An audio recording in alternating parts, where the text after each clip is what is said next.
नमस्कार साथियों, बहुत बहुत स्वागत और अभिनंदन है आप सबका इस हिंदी पद चैनल पे। साथियों, आज यहाँ पे अपभ्रंश साहित्य के बारे में कुछ यहाँ पे प्रश्न है जो आप लोगों के लिए काफ़ी महत्वपूर्ण रहने वाला है, क्योंकि हमने यहाँ पे देखा है कि जो वर्तमान में पेपर हुए हैं यहाँ से आपको कई प्रश्न देखने को मिले होंगे। तो उसी को देखते हुए ये महत्वपूर्ण तथ्य है, समझ लीजिए। तो यहाँ से आप इसको देख सकते हैं और यहाँ से आपका प्रश्न जरूर बनेगा। शुक्ल जी के मतानुसार अपभ्रंश नाम पहल वल्लभी के राजा धारसेन द्वितीय के शिलालेख में मिलता है। तो पूछा जाता है शुक्ल जी के अनुसार तो वल्लभी के राजा धारसेन के द्वितीय शिलालेख में मिलता है और उसमें उन्होंने अपने पिता गुहसेन या विक्रम संवत 650 के पहले को संस्कृत, प्राकृत और अपभ्रंश तीनों का कवि कहा गया, मतलब इनको कवि कहा है। और यहाँ पे डॉक्टर हरदेव बाहरी ने 7वीं शताब्दी से 11वीं शताब्दी तक के अंत को अपभ्रंश स्वर्ण काल कहा। तो 7वीं से 11वीं शताब्दी के अंत तक को अगर अपभ्रंश का स्वर्ण काल पूछा जाता है किसने कहा है, तो यहाँ पे हरदेव बाहरी हो जाएंगे। अगला यहाँ पे पॉइंट है कि अपभ्रंश 3 प्रकार के बंध से मिलते हैं, दोहा बंध, पद्दड़िया बंध और उसके बाद गेय बंध। तो 3 प्रकार हो गए। अपभ्रंश में पूछा जाता है कि वो 3 कौन से प्रकार हैं, तो दोहा बंध हो जाएगा, पद्दड़िया बंध और गेय बंध हो जाता है। अगला पॉइंट है कि अपभ्रंश का चरित्र काव्य किसी चरित्र विशेष पर आधारित है। काव्य पद्दड़िया ये बंध में लिखा गया है, किसमें लिखा गया है, तो पद्दड़िया बंध में ये लिखा हुआ है अपभ्रंश जो चरित्र काव्य है। पद्दड़िया 16 मात्राओं का छंद है, इसमें लिखे जाने वाले कवियों को पद्दड़िया बंध कहा गया है। और आगे यहाँ पे है कि चरित्र काव्यों में पद्दड़िया छंद की 8-8 पंक्तियों के बाद यहाँ पे धत्ता दिया रहता है, जिसे कड़वक कहते हैं। तो ये काफ़ी महत्वपूर्ण हो सकता है कि आगे यहाँ पे प्रश्न आपको इस प्रकार से देखने को मिले कि चरित्र काव्यों में पद्दड़िया बंध छंद की 8-8 पंक्तियाँ होती हैं। पूछता है कि अगर कितनी पंक्तियाँ होती, तो 8-8 पंक्तियों की ये पद्दड़िया जो छंद है ये होता है। और उसके बाद में जैसे यहाँ पे चौपाई में के बाद यहाँ पे दोहा दिया होता है, वैसे ही एक इसमें क्या है कि इसमें धत्ता दिया रहता है, जिसे कड़वक कहते हैं। आगे यहाँ पे कि जोइंद योगींद्र 6ठी शताब्दी के कवि जोइंद ने दोहा छंद का यहाँ से आरंभ माना गया है। कहाँ से, तो यहाँ जोइंद से। इनको योगींद्र भी यहाँ पे कहते हैं। तो ये 6ठी शताब्दी के कवि हैं। अगर दोहे की शुरुआत पूछी जाती है किसने किया है, तो जोइंद यहाँ से दोहा छंद का प्रारंभ माना जाएगा। अपभ्रंश से दोहे की शुरुआत मिलती है, अपभ्रंश से ही दोहा यहाँ पे देखने को मिलेगा। आगे है कि जोइंद की 2 रचनाएं कौन कौन हैं, तो यहाँ पे परमात्म प्रकाश और योगसार। जोइंद की 2 रचनाएं अगर पूछता है तो ये परमंद प्रकाश हो जाएगी और योगसार हो जाएगा। आगे है कि स्वयंभू, यहाँ पे है कि स्वयंभू 783 ईस्वी को जैन परंपरा का प्रथम कवि माना जाता है। जैन परंपरा के प्रथम कवि के रूप में स्वयंभू को स्वीकार किया जाता है और इनके 3 ग्रंथ माने जाते हैं, तो पाउंचर्यु, ऋट्रेयमचर्यु और स्वयंभू छंद। ये जो है स्वयंभू जो हैं ये जैन के क्या है, प्रथम कवि के रूप में स्वीकार किए गए हैं। और पाउम चरु में राम का चरित्र विस्तार से वर्णित है। पाउम में राम का चरित्र विस्तार यहाँ पे देखने को मिलता है, जिसमें राम को अंत में मोहिंद्र ने उपदेश के बाद जैन आदर्शों के अनुकूल निर्वाण प्राप्त करते दिखाया गया है। तो यहाँ पे किसमें है, पाउम चरु में राम का विस्तार यहाँ पे आप देख सकते हैं। पाउंचर्यु 5 कांड है। कितने कांड हैं, जैसे इसमें 7 कांड होते हैं रामचरितमानस में, वैसे पाउंचर्यु में 5 कांड हैं और 83 संधियों वाला यह विशाल महाकाव्य है। यह अपभ्रंश आदि काव्य माना जाता है। तो ये अपभ्रंश का काव्य माना जाता है। लिखा है किसने, तो यहाँ स्वयंभू हो जाएंगे। 83 संधियों वाला ये विशाल महाकाव्य हो जाएगा। और इसमें कांड कितने हैं, तो ये 5 कांड इसमें हैं। पाउंचर्यु को स्वयंभू के पुत्र त्रिभुवन ने पूरा किया। पाउंचर्यु जो है इसको इनके जो पुत्र हैं स्वयंभू के, त्रिभुवन ने इसको पूरा किया। तुलसीकृत रामचरितमानस पर इसका प्रभाव पड़ा है और डॉक्टर भयाणी ने इसे अपभ्रंश का कालिदास कहा है। तो किसे कहा है, तो डॉक्टर भयाणी ने इसे अपभ्रंश का कालिदास यहाँ पे कहा है। अपभ्रंश में कृष्ण कथा के आरंभ का श्रेय भी स्वयंभू को ही आता है। तो इस प्रकार से अपभ्रंश में राम कथा की जो शुरुआत होती है वो स्वयंभू से होती है। और यहाँ पे कृष्ण काव्य की शुरुआत अगर देखते हैं तो ये भी यहाँ पे बताया जाता है कि स्वयंभू ने ही इसकी शुरुआत की है। स्वयंभू को अपभ्रंश का वाल्मीकि तथा व्यास भी कहा जाता है। इन्होंने अपनी भाषा को देसी भाषा कहा है। अगर इसमें पूछा जाता है कि इन्होंने अपनी भाषा को क्या कहा है, स्वयंभू ने अपनी भाषा को क्या माना है, तो ये देसी भाषा इसको मानते हैं। आगे यहाँ पे है कि पुष्पदंत मूलतः शैव थे। क्या थे? ये शैव थे। अगर जैन में पूछा जाता है तो यहाँ पे स्वयंभू जैन हो जाएंगे, और यहाँ पुष्पदंत को पूछा जाता है तो ये शैव थे। परंतु बाद में अपने आश्रयदाता के अनुसार होने से अनुकूल यहाँ पे क्या हो जाएगा कि अपने आश्रयदाता के अनुरोध पर ये यहाँ पे जैन हो गए थे। क्या हो गए थे? जैन हो गए। इसके इनके समय को लेकर के विवाद है। शिव सिंह सेंगर ने 17वीं शताब्दी और हजारी प्रसाद द्विवेदी ने 9वीं शताब्दी में माना है कि सामान्यतः ये 10वीं शताब्दी इनका समय माना जाता है। किसका? तो यहाँ पे जो हो जाएंगे कौन है? ये पुष्पदंत हैं, और इनका समय 9वीं से 10वीं शताब्दी यहाँ पे हो जाता है। और उनकी कुछ रचनाएं यहाँ पे मिलती हैं। त्रिशठी है, महापुरुषी है, गुणालंकार है, और उसके बाद महापुराण है, रविकुमार चरिऊ है, जसहर चरिऊ, यशधर चरित, और यहाँ पे ये इनकी रचनाएं हो जाती हैं। कितनी? 3 रचनाएं यहाँ पे हैं। उसके बाद यहाँ पे 63 महापुरुषों का जीवन चरित्र इन्होंने लिखा है। आगे है कि तीनों चरित्र आख्यान काव्य हैं। क्या हैं? अगर पूछा जाता है कि ये चरित्र किस प्रकार का है तो ये चरित्र जो है ये आख्यान के रूप, काव्य के रूप में जाना जाता है। चरित्र काव्यों में चौपाई छंद का प्रयोग किया गया है। चरित्र काव्यों में चौपाई जहाँ पे छंदों का प्रयोग है। अपभ्रंश में चौपाई 15 मात्राओं का छंद था।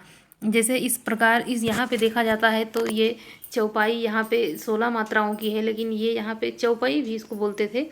यहाँ पे ये चौपाई जो है ये 15 मात्राओं का छंद था। स्वयंभू को अभिमानी मेरु, काव्य रत्नाकर, कवि गुलगुरु, तिलक आदि उपाधियाँ दी गई हैं। तो इनको अगर उपाधियाँ इनकी पूछी जाती हैं, जिस प्रकार से जायसी विद्यापति की उपाधियाँ पूछी जाती हैं पेपर में, वैसे ही अभिमान्य मेरु भी इनको कहते हैं यहाँ पे स्वयं को। उसके बाद काव्य रत्नाकर भी कहते हैं। कवि कुल, तिलक और आदि उपाधियाँ हैं। किसकी हैं? तो यहाँ पे ये पुष्पदंत की उपाधि हो जाती हैं। और ये कब के हैं? इनका समय सीमा क्या है? तो ये 9वीं से यहाँ पे 9वीं और ये 10वीं शताब्दी के, मूलतः ये 10वीं शताब्दी के ही इनका समय काल माना जाता है। आगे यहाँ पे है कि डॉक्टर भयाणी ने इन्हें अपभ्रंश का भवभूति कहा है। तो यहाँ पे स्वयंभू को तो उन्होंने कालिदास कहा था, लेकिन यहाँ पे इनको क्या कहते हैं? भवभूति कहते हैं पुष्पदंत को। कौन कहते हैं? डॉक्टर भयाणी ने। और रामचंद्र शुक्ल ने 2 और ग्रंथों का उल्लेख किया है। इसमें आदि पुराण और उत्तर पुराण है। आदि पुराण भी है और उत्तर पुराण है। इन दोनों को चौपाई में रचित बताया गया है। डॉक्टर तगारे ने पुष्पदंत की भाषा को मराठी की जननी माना है। मराठी की जननी अगर पूछा जाता है कि पुष्पदंत की भाषा को किसने माना है तो डॉक्टर तगाड़े ने माना है। क्या माना है? ये मराठी की जननी किसने माना है? तो डॉक्टर तगाड़े ने माना है। किसकी भाषा को? तो पुष्पदंत की भाषा को। शिव सिंह सेंगर ने इन्हें भाखा की जड़ कहा है। अगर पूछते हैं शिव सिंह सेंगर ने किसकी जड़ कहा है तो यहाँ पे भाखा की जड़ किसकी यहाँ पे जो है भाषा को कहा है तो भाखा की जड़ शिव सिंह सेंगर ने पुष्पदंत की भाषा को कहा है। आगे यहाँ पे है कि धनपाल के बारे में यहाँ पे है। धनपाल को मुंज ने सरस्वती की उपाधि यहाँ पे दी थी। 10वीं शताब्दी में भविष्यत कहा की रचना धनपाल ने की, और काफ़ी प्रसिद्ध है, कई बार एग्जाम में आप देख चुके हैं इन्हें। जिन दत्त सूरी, इन्होंने अपने ग्रंथ उपदेश रसायन का यहाँ पे क्या हो जाएगा 1114 ईस्वी में रास का परंपरा का प्रवर्तन इन्होंने किया। यह क्या हो जाएगा कि यह 80 पद्यों का नृत्य गीत रासलीला काव्य है। यह 80 पद्यों का नृत्य गीत रासलीला काव्य है। अब्दुल रहमान का संदेश रासक देसी भाषा में मुसलमान द्वारा प्रथम ग्रंथ हो जाएगा। अब्दुल रहमान का संदेश रासक मुसलमानों की जो भाषा है उसके तहत देखते हैं तो ये प्रथम यहाँ पे ग्रंथ के रूप में इसको स्वीकार किया गया है। आगे यहाँ पे कुछ और हैं पॉइंट। तो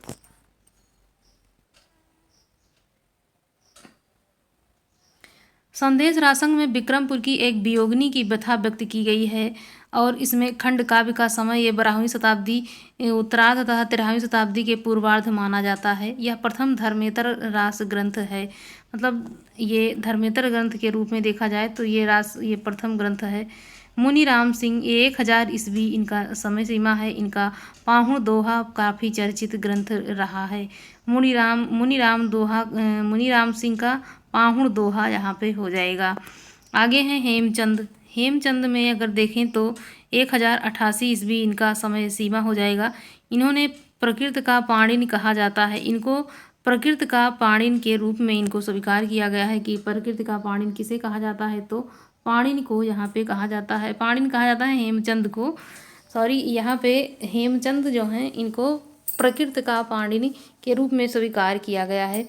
सिद्ध हेम शब्दानुशासन प्रकृत व्याकरण इनका प्रसिद्ध व्याकरण ग्रंथ है।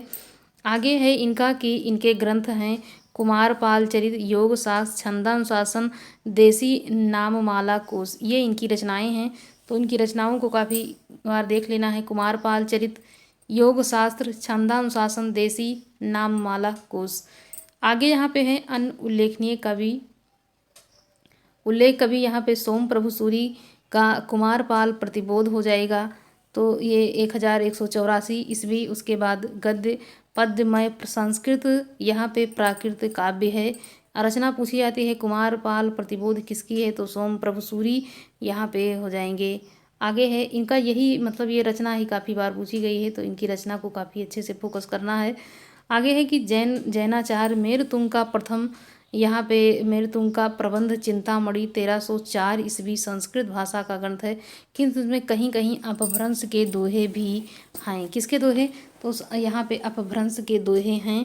यह ऐतिहासिक महत्व की रचना, यहाँ पे ये महत्व गद्य की रचना है। गद्य की रचना के रूप में अगर पूछा जाता है कौन सी रचना है, तो प्रबंध चिंतामणि हो जाएगी। रचना पूछा जाए किसकी है, तो जैनाचार्य यहाँ पे मेरुतुंग हो जाते हैं।